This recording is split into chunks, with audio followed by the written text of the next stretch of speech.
Magandang gabi po sa lahat guys. Nandito po tayo sa ating kaibigan. Dito ko nilagay yung aso kasi po may mga tao talaga dito guys na nagpapakita. Hindi lang po natin pwedeng i-judge kung sino sila, no? Kaya dito ko nilagay yung aso. Pasensya na po kayo kung medyo may kaingayan, no? Baka po magtahol ba. Baka makita nila si kaibigan natin tingin nyo. Kaya subukan natin kausapin si kaibigan tungkol po ito sa magaganap po dito guys, kung wala po ba silang nakita nga masama sa Pilipinas, lalo na po ay napakarami pong tinatamaan po ng baha ngayon. Kaibigan, kumusta? Salamat po, ikaw ay nandito. Nais ko lang po i-update po sa mga tao. Maraming nagtatanong saan po daw tatama yung malakas na lindol na paparating po, sabi nyo.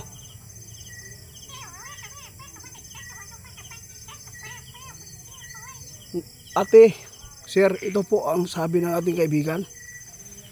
Sabi po niya ngayon, kahit sa Pilipinas, hindi po tayo pwedeng magkampante kasi po, isa na po tayo dito sa pinakamalaking nakita sa P-Blocks, yung fault line. Pero gusto kong itanong sa ating kaibigan kung saan po ba talaga ang impormasyon na kanilang clear na nakikita, kaibigan.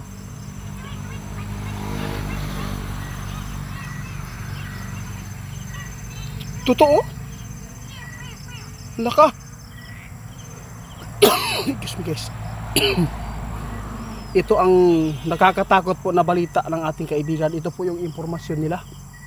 Sabi po nila, nakita po daw nila talaga ngayon guys, ang pinakaunang matatamaan po ng sa mga pangitain po nilang lindol, no, na malakas yung ibang bansa po. Sa lahat po ng taga ibang bansa ngayon na makapanood sa atin, lalo na yung mga kababayan po natin Pilipino, pakishare po guys. Kailangan po ninyong mag-ingat dahil nakikita po talaga ni kaibigan na mayroon pong malakas na paparating po na lindol, lalo na mayroon na pong niyanig po doon sa anong lugar po ba yun, kaibigan? Pero sabi ng ating kaibigan, ito po yung nakakatakot na pangitain guys. Tiningnan po nila ng maigi ang Pilipinas kung meron bang panibagong kalamidad. Sabi po ng ating kaibigan kanina, ito po yung balikan natin na itanong kaibigan.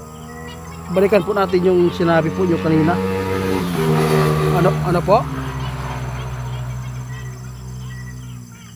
Diyos ko naman po, sana po hindi ito mangyayari guys, pero wala tayong magagawa. Pero kung kagustuhan po talaga, no, ang nasa taas guys, Panginoon, wala tayong magagawa. Alam po ninyo, sabi ng ating kaibigan, ang pinakadelikadong maningil po dito sa mundo, ang kalikasan, ay hindi po talaga mapipigilan po ng Diyos ngayon guys, no, ang kalikasan.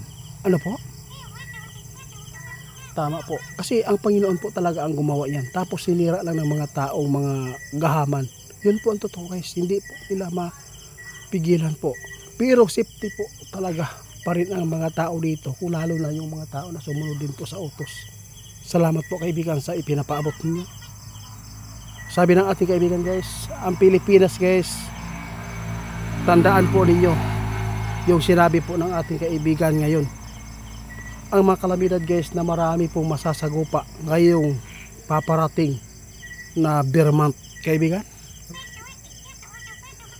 Marami ang buhay na mawawala dahil po sa buwan na yan.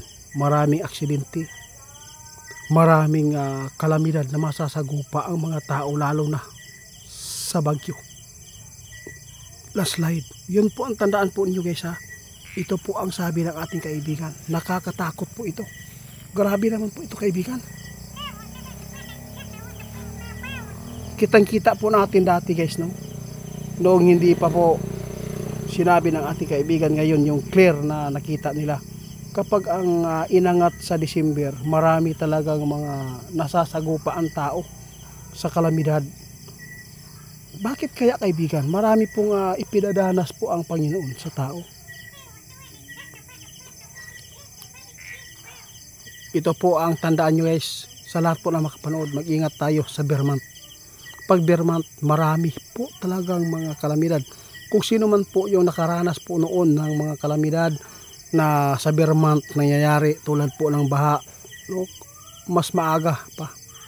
Huwag na po kayong tumira dyan sa lugar na lagi pong naaabot po ng baha. Pwede natin na maiwasan po yung mga kalamidad na yan. Kaibigan, salamat po sa inyong impormasyon. Tandaan nyo guys, sabi ng ating kaibigan, sinabi po niya kanina na nakita po niya na lindol na malakas sa ibang bansa. Pero dito sa ating bansa, mag-ingat pa rin tayo dahil nakikita din kaibigan guys, marami pa rin mga kalamidad na masasagupa ang tao, lalo na sa Vermont. Salamat kaibigan ha.